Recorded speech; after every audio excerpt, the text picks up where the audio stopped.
ओम शांति शांति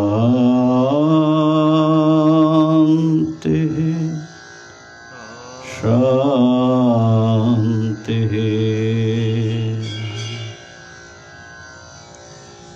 शंकरं शंकराचार्यं केशवं बादरायणं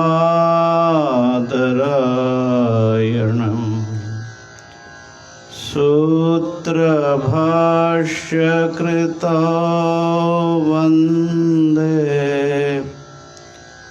भगवन्तौ पुनः पुनः। ईश्वरो गुरुरात्मेति मूर्तिभेदविभागिने व्योमवद्व्याप्तदेहाय दक्षिणामूर्तये नमः। ओम शांति शांति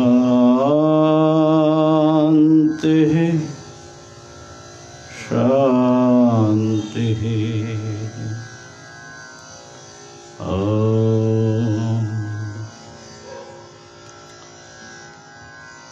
विवेक चूड़ामणि का आत्म विवेक प्रकरण हम लोग सुन रहे हैं।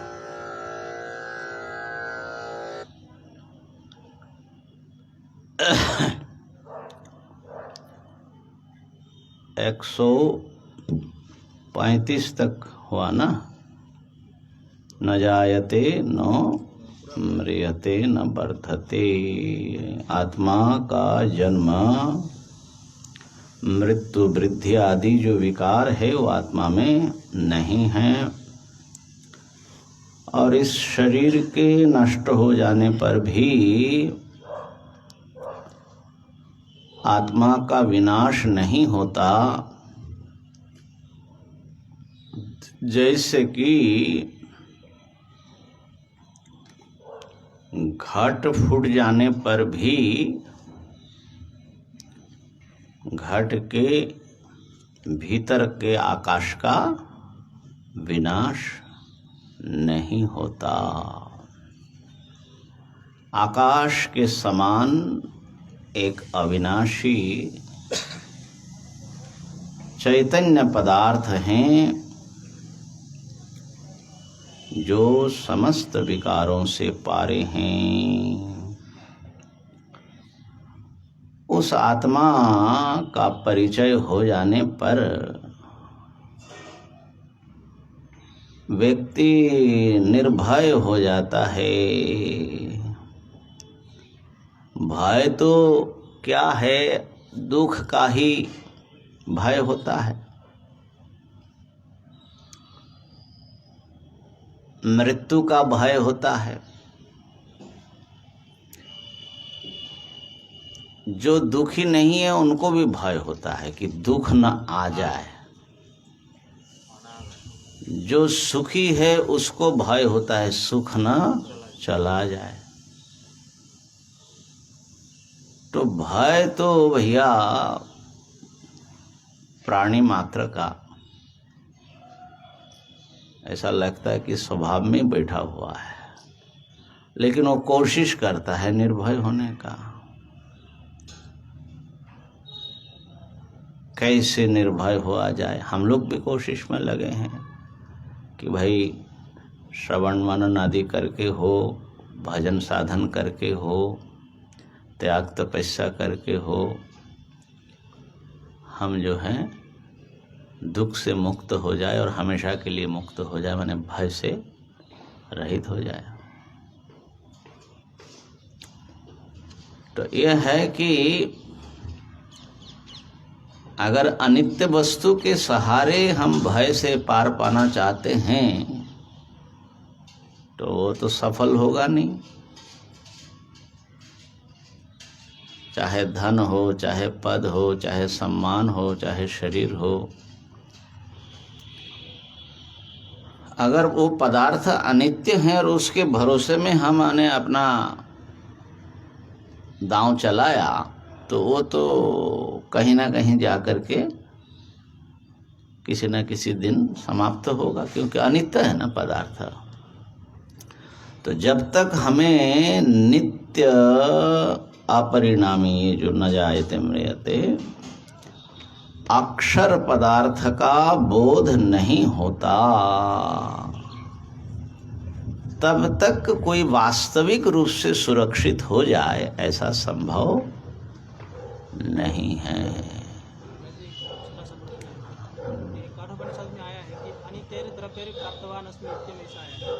अनित्य द्रव्य के द्वारा मैं नित्य को प्राप्त कर रहा हूँ, ऐसा। हाँ, अनित्य द्रव्य ये आपका शरीर है, इसके द्वारा आप नित्य को पा सकते हो। ठीक है।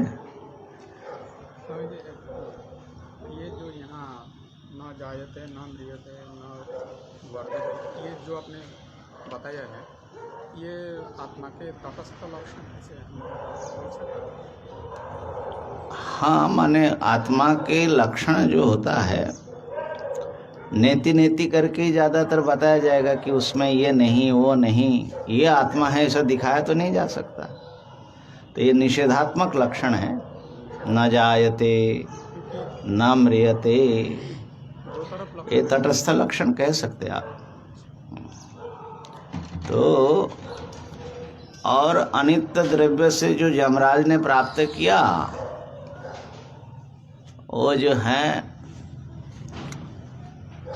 अनित्य जो यम पद प्राप्त होने का जो साधन है, जो भी विशेष यज्ञ या कुछ विशिष्ट बात होगी, तो उसके द्वारा उन्होंने यम पद को प्राप्त किया। तो वो हमारे आपकी अपेक्षा वो नित्य हैं, आपेक्षिक नित्य हैं। वहाँ का जो भाव है, जहाँ तक मुझे स्मरण आ रहा है, वो इस भाव में उन्होंने बताया कि तेन प्राप्तवान अस्मि नित्यम। अनित्य द्रव्य से मैंने इसलिए कम से कम आपात नित्य कुछ, इससे उत्कृष्ट तो कुछ मिल जाए। हाँ, वहाँ पहुँचने के बाद उन्होंने आत्मज्ञान भी प्राप्त कर लिया तो परम प्राप्ति हो गई। तो अनित्य वस्तुओं का उपयोग तो करना ही पड़ेगा, क्योंकि आप इसी शरीर में आए हैं इस जन्म में। लेकिन उसका उपयोग आप और कुछ अनित्य के ही लिए कर रहे हो, ऐसा भी हो सकता है। और इसका उपयोग आप नित्य की प्राप्ति के लिए कर सकते हो। तो यहाँ पर फर्क हो जाएगा। अनित्य से ही काम लेना पड़ेगा, है ना। लेकिन क्या उस अनित्य से नित्य तक पहुंचने का कोई मार्ग आपको मिला कि नहीं मिला, कि इसी अनित्य में से किसी को आप लेकर के संतुष्ट बैठ गए? तो इस नित्य अक्षर स्वरूप ये हमारी आत्मा है। और आत्मा नित्य प्राप्त भी है, लेकिन पहचान में नहीं आ रहा है। हमारे दर्द जो हैं ही हैं। बस वेदांत के शब्दों का श्रवण माने अध्ययन मनन करते हुए इसको पहचान जाओ तो काम बन जाए। आंखों के सामने पड़ी है, लेकिन न पहचानने के कारण एक तो विश्वास भी नहीं होता जल्दी। ये सब बातें जो है थोड़े हम लोग हाँ होगा ऐसा कुछ, माने काल्पनिक जैसा ही मालूम पड़ता है। पूरी तरह इस पर भरोसा भी नहीं होता, क्योंकि भरोसा होने से जिंदगी भी थोड़ी अलग ढंग की हो जाती है।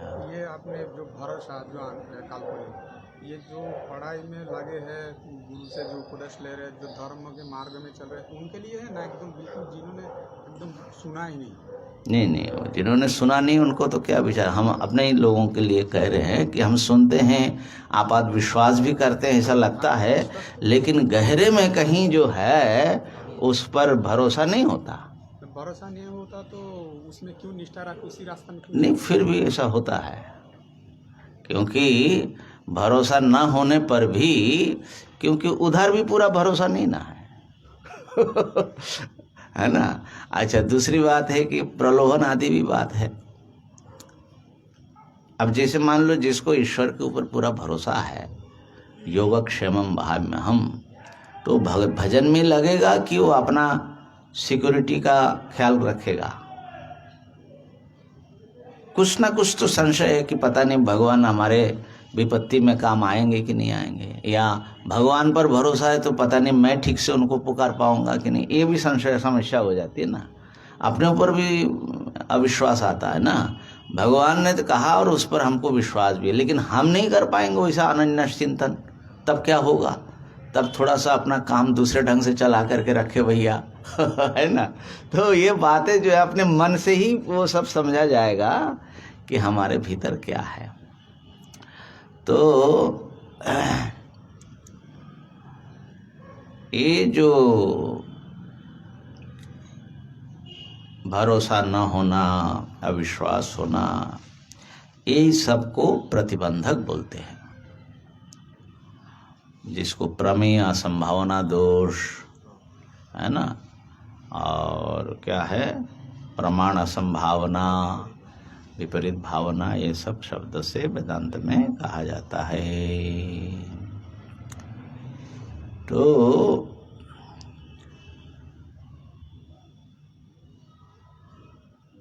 एक सुनते हैं कि कोई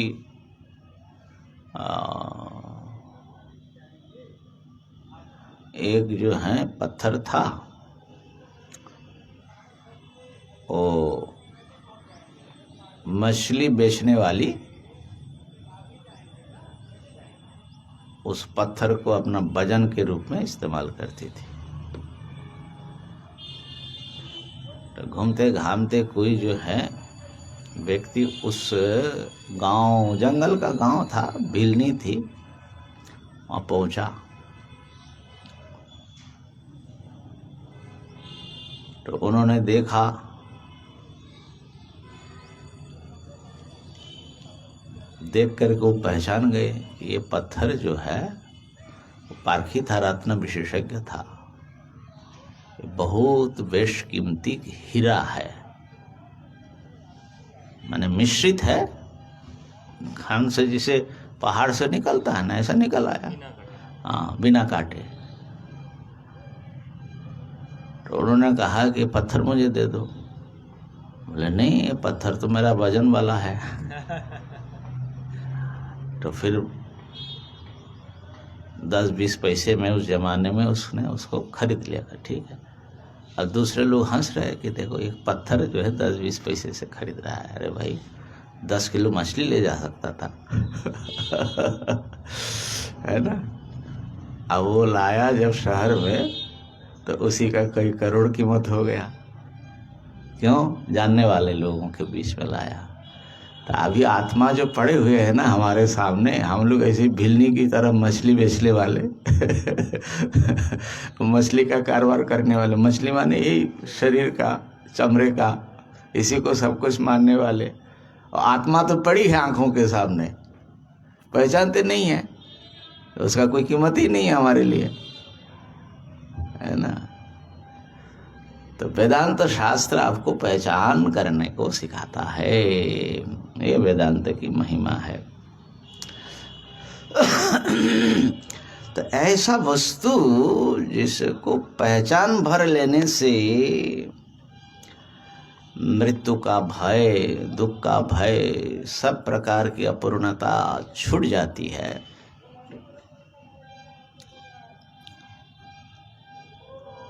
ऐसा शास्त्र, वेदांत शास्त्र बार बार समझा रहे हैं, लेकिन माया जो है ना, अध्यास, भगवान शंकराचार्य जी लिखते हैं कठभाष्य में कि गुरु शास्त्र के द्वारा बार बार इस आत्मस्वरूप को समझाने पर भी नहीं समझता कि ये तू है, ये ब्रह्म ही तुम हो, और देह इंद्रिय आदि को तुम हो कोई समझाता नहीं, फिर भी वही समझता है। हैं? कैसा जो है,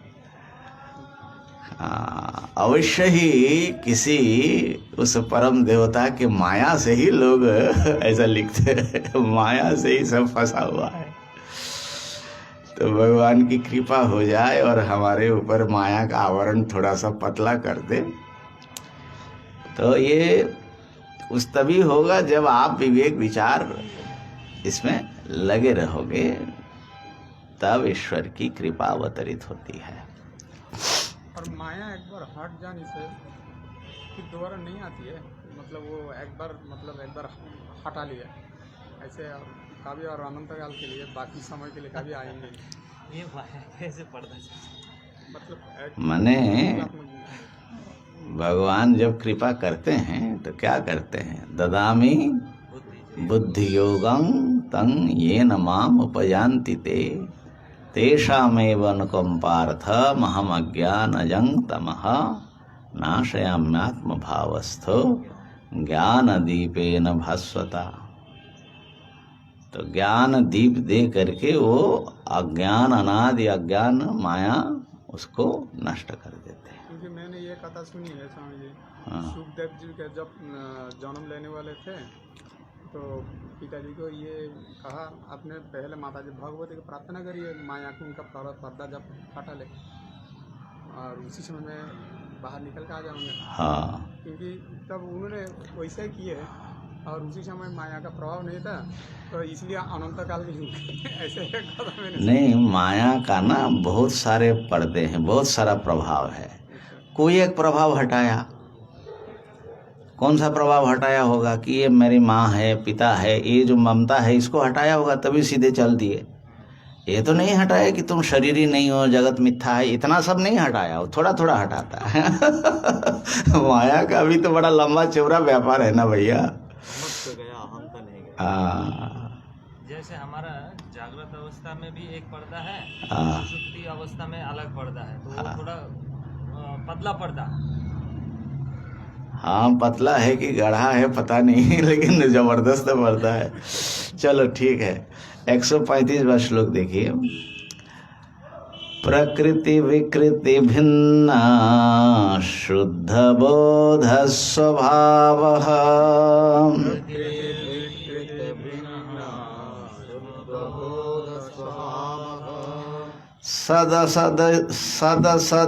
सदसदिदमशेषं भासयन् निर्विशेषः।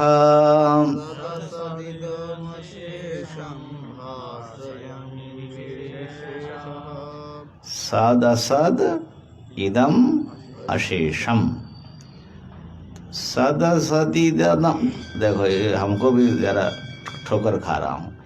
सदसदिदमशेषं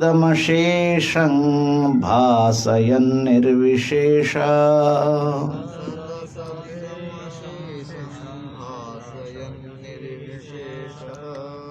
विलसति परमात्मा जाग्रदादिष्वस्था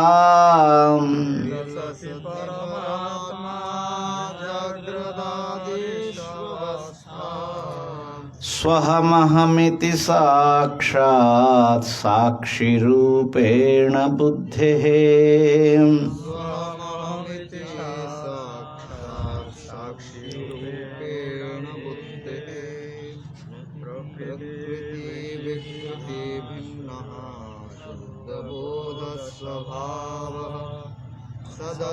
सदसदिदमशेषं भासयन् निर्विशेषः विलसति परमात्मा जाग्रदादिष्वस्था स्वहमहमिति साक्षात् साक्षिरूपेण बुद्धिः।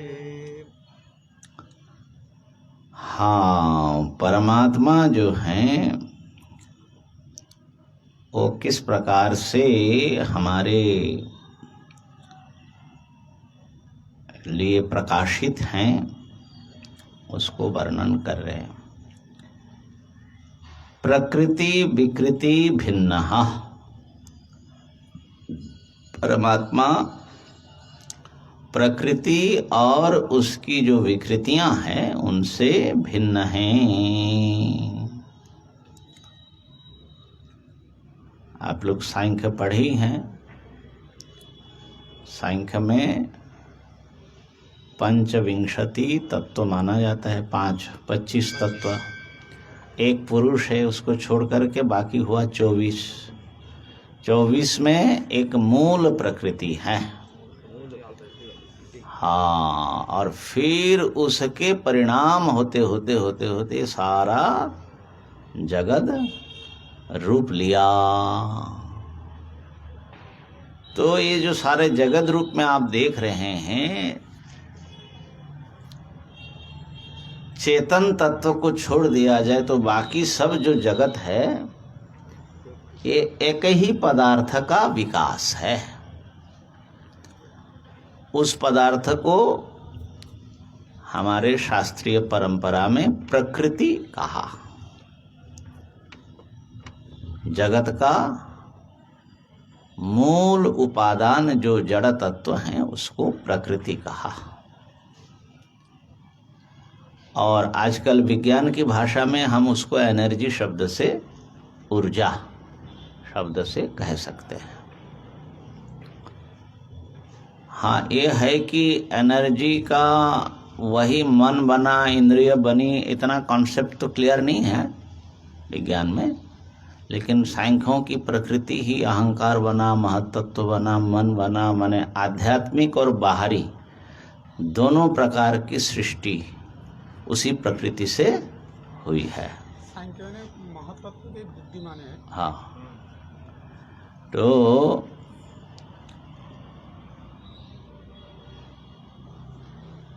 वेदांत में प्रकृति के रूप में माया अथवा अविद्या को माना जाता है।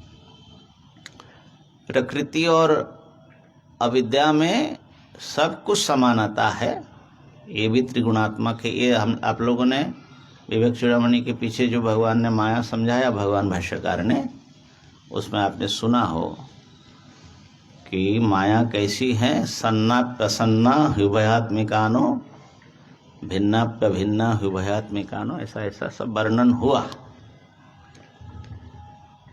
तो मायाम तु प्रकृतिं विद्यात्,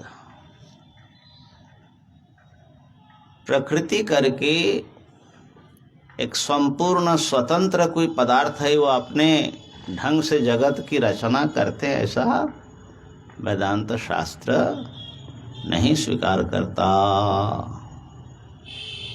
तो उनका कहना है कि जो आत्म तत्व हैं, चाहे ब्रह्म तत्व कह लो, उनकी एक शक्ति है माया। माया कैसी है? जैसे मायावी की माया होती है। मायावी माने जादूगर। तो जादूगर के पास कुछ ऐसी माया होती है जिससे लोगों को मोहित कर सकता। जो नहीं है वो सब दिखा देता है, तभी तो चमत्कार होता है। तो ऐसे ही मायाम तु प्रकृतिं विद्यान मायिनम तु महेश्वरम, शतश्वतर उपनिषद में। तो जादूगर की जो माया है उसी को प्रकृति समझना। जो कुछ देख रहे हो सारा देखने के खेल के पीछे उनकी माया है। माया प्रकृति है। और माया का जो कंट्रोलर है जादूगर, वो है माया का नियामक, मायावी। ऐसे ही ये जो सच्चिदानंद स्वरूप परमात्मा है, ब्रह्म है, मायावी के समान है और उनकी जो माया है वो प्रकृति है। ठीक है, वो उनकी माया है और ये सारा जगत जो है ये भगवान का जादू है। कैसा जादू फैलाया बाबा जी ने। और इसी जादू में हम सब लोग बड़े मस्त हैं सत्य समझ करके। तो अब उनका स्वरूप जो है छुपा दिया जादू में। तो आप सुन लीजिए उनका स्वरूप कैसा है। वो प्रकृति विकृति भिन्न, प्रकृति से भी भिन्न है और जो विकृतियां हैं कार्य हैं उससे भी भिन्न हैं। प्रकृति का अनुभव हम लोगों को सुषुप्ति में होती है। विकृति शून्य प्रकृति। विकृति तो ये जगत है जो आप इंद्रियों से अनुभव करते हैं, लेकिन सुषुप्ति में कोई भी शब्द स्पर्शादि का अनुभव नहीं होता। तो फिर भी वहां भी अनुभूति है, कुछ भी नहीं है ये अनुभूति है। तो वो जो अनुभूति का विषय वहां जो भी है वही है बीज तुम्हारे इस जागृत और स्वप्न जगत का। वहीं से उठे हुए प्रतिदिन वहां जा करके अहम और मम का जो फैलाव है हम लोगों का, वो सुषुप्ति में कहीं विलीन हो जाता है। लेकिन विलीन होता है मतलब हमेशा के लिए विलीन नहीं होता, फिर कुछ देर बाद वहां से उठता है। तो इसलिए ये अहम मम, ये इसको भाष्यकार ने नैसर्गिक कहा। अहम मम जो है बाहर से कोई सिखाता उखाता नहीं है, तुम्हारे भीतर बीज रूप में पड़ा है और वो बीज अपने आप फूलता फलता है ना। है तो कार्य, अहम मम भाव जो है कार्य है, उत्पन्न होता है, लेकिन उत्पन्न होने पर भी बाहरी कारण पर डिपेंड नहीं हुआ, आपके भीतरी कारण है, स्वयं ही आप कारण हो अहम मम के लिए। तो इसलिए नैसर्गिक शब्द का प्रयोग किया। तो प्रकृति का अनुभव, प्रकृति माने माया अथवा अविद्या कह लो, उसको अव्याकृत शब्द से भी बहुत बार हमारे वेदांत शास्त्र में कहा। व्याकृत नहीं है, व्यक्त नहीं है, स्पष्ट नहीं क्या है।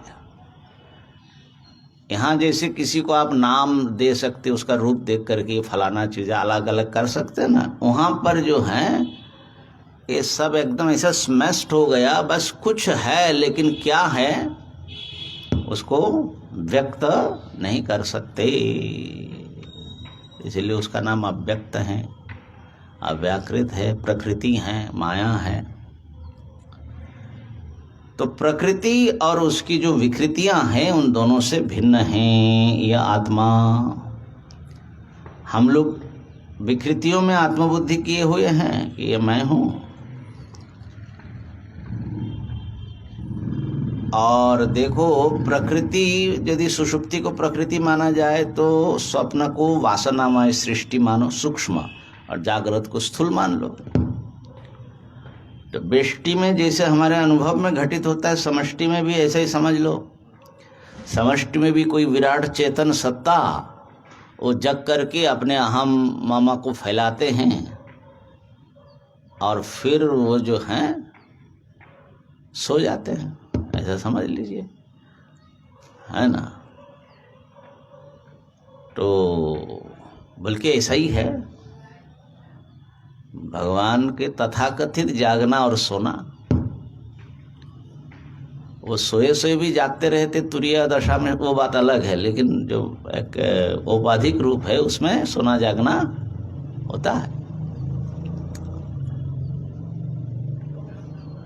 तो ये प्रकृति और उसकी जो विकृतियां हैं उससे बिल्कुल भिन्न हैं। कैसा है वो? शुद्ध बोध स्वभाव। वो शुद्ध बोध है,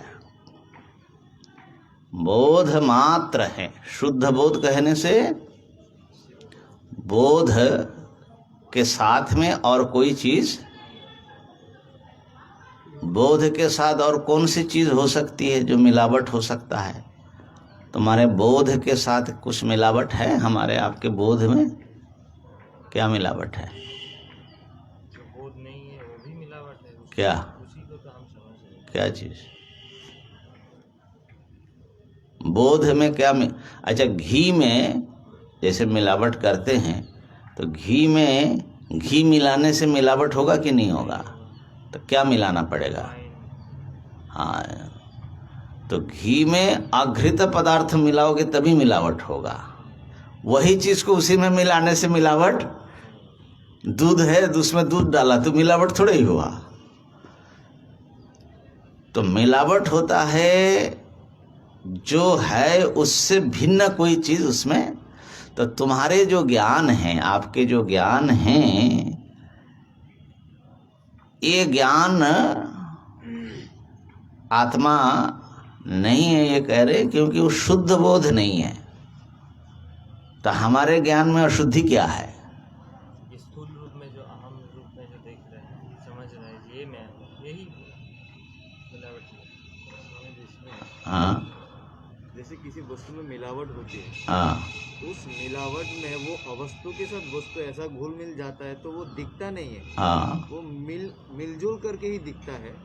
हाँ, कभी कभी उसको पता भी नहीं चलता। हाँ, लेकिन हमारे स्वरूप में समझ ऐसा नहीं। हाँ, क्यों नहीं है? क्योंकि हम जो है यहाँ अपने मन बुद्धि को और उसके धर्म को पृथक करके जानते हैं। भले हम व्यवहार काल में व्यवहार करते हैं ऐसे, फिर भी हमारा एक सत्ता है जो कि इस सबसे भिन्न है और वो हमेशा है।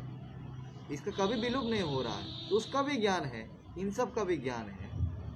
हम तो अनुभव तो मिला जुला आ रहा है, फिर भी आते हुए भी वो अलग दिखता है। इसका मतलब है वो स्वरूप तो मिला जुला नहीं है। हाँ ना, वो तो ठीक है, वो प्रश्न तो हमने किया ही नहीं। हमारा प्रश्न है कि जो हमारे इस समय का जो ज्ञान है, क्योंकि शुद्ध शब्द विशेषण देने का मतलब ही है शुद्ध बोध है, तो इसका मतलब अशुद्ध बोध भी है, नहीं तो शुद्ध विशेषण क्यों दिया जाएगा? तो बोध में अशुद्धि क्या है? ये जैसे कि हम लोग केवल सत्ता मात्र का ज्ञान नहीं हो रहा है। मैं खा रहा हूँ, सो रहा हूँ, अथवा मैं शिक्षक हूँ, विद्यार्थी हूँ, ऐसे जो उपाधियाँ जुड़ रही हैं, ये वहाँ पर अशुद्धि डाल रही है ज्ञान में। अच्छा, ये जो अपना जो बोध है, एक अवयव को लेकर हमने व्यवहार करते हैं, जो शुद्ध बोध है, उस शुद्ध बोध के अंदर ये सारे जो बाह्यिक जो है, जो अनात्मा से हम लोग बोलते हैं, आत्मा को छोड़कर में होता मूल वस्तु को छोड़कर जो इतर वस्तु है, वो सारी चीज़ मिला जुला है। इसलिए वो उसको यहाँ दर्शक को नहीं प्रश्न समझ में आया, नहीं क्लिक किया नहीं। मतलब हमने संकेत भी दिया कि इतना सब घी तेल का व्यापार हम क्यों शुरू किया, ये समझाने के लिए कि भाई उस पदार्थ में कोई दूसरा पदार्थ मिले तभी मिलावट होगा। तो बोध से अतिरिक्त पदार्थ क्या है? बोध्य। ज्ञाता और ज्ञेय की बात ही हो रही है, वो ये अध्यास घूम घाम करके आ रहा है। तो ज्ञान कोई भी हो, किसी न किसी विषय को लेकर के तुम्हारा ज्ञान हो रहा है। ये जो विषय लेकर के ज्ञान, ये अशुद्ध बोध है। और शुद्ध बोध जो है केवल ज्ञान है, जिस ज्ञान में कोई भी विषय उसका बोध्य पदार्थ का मिलावट नहीं है। ठीक है ना? यही संकेत हम बार बार कर रहे थे। तो बाकी बात तो ठीक है, शरीर है, हम बुद्ध में हो रहा है, ये सब तो तुम लोगों को परिचित है। तो अब शुद्ध बोध को कैसे पकड़ा जाए, जहां केवल बोध ही बोध हो और बुद्ध पदार्थों को हम इससे अलग करते हैं। बल्कि ये जो विवेक है, ये विवेक का मतलब ही है कि बोध्य और बोध को अलग करे। दृग दृश्य विवेक कह लो, आत्मा अनात्मा का विवेक कह लो, है ना। तो अभी हमारी अनुभूति में ये सारा विश्व चराचर भास रहा है। तो ये भास रहा है, इसमें अनुभूति भी भास रही है और उसमें अनुभूति के साथ में उसका जो प्रकाश्य वस्तु है वो भी भास रहा है। बस यही जो है, दो पदार्थ को हमने एक कर दिया, क्योंकि हम अलग अलग समझ नहीं पा रहे। तो जब जागृत स्वप्न सुषुप्ति का विवेक करते हैं तो हर जगह कुछ ना कुछ बोध्य तो बना रहता है। वहां पर भी, कहीं पर भी, तीनों अवस्था में कहीं पर भी तुमको शुद्ध बोध का पता नहीं लग रहा है, लेकिन इतना पता लग रहा है कि जागृत के बोध्य वस्तु स्वप्न में नहीं, स्वप्न के बोध्य वस्तु सुषुप्ति में नहीं, सुषुप्ति का बोध्य जो है जागृत स्वप्न में नहीं। तो बोध्य पदार्थ का व्यभिचार होता है, माने यहाँ है वहाँ नहीं होता है। और जो बोध है वो बोध हमेशा हर स्थिति में कहीं ना कहीं कैसे भी जाओ वो बोध जरूर है। बोध नहीं है कहने के लिए भी बोध की आवश्यकता है। इसी प्रकार से विवेक करते जाइए। शुद्ध बोध स्वभाव है ना। तो हम लोग जब चिंतन करते हैं तो उसमें एक होता है लय पद्धति, प्रविलापन पद्धति। तो धीरे धीरे बाहरी चेतना को हम, बाहर के विषयों को काट कर देते हैं, तो हमारे बोध में से स्थूल इंद्रिय ग्राह्य विषय निकल जाता है। ये जो यच्छेद वांग मनसी प्राज्ञ कठोपनिषद में पढ़ा ना, तो एक एक करके जब भीतर जाते हैं तो असल में क्या हो रहा है, वो बोध्य के संबंध को हम मिटाते जा रहे हैं। तो ऐसा करके यहाँ बैठे बैठे केवल बोध्यों पर ध्यान न दो। तो इन बोध्यों को भासने से पहले तुम्हारा बोध कैसा था, कैसा बोध है वो।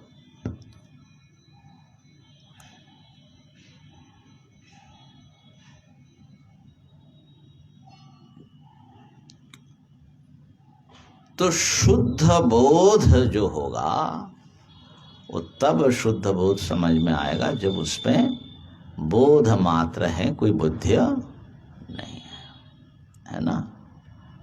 असल में यहाँ पर मुझे एक याद आ रहा है, लेकिन अब इस प्रसंग में एक दार्शनिक हुए पश्चिम के, आधुनिक दार्शनिकों में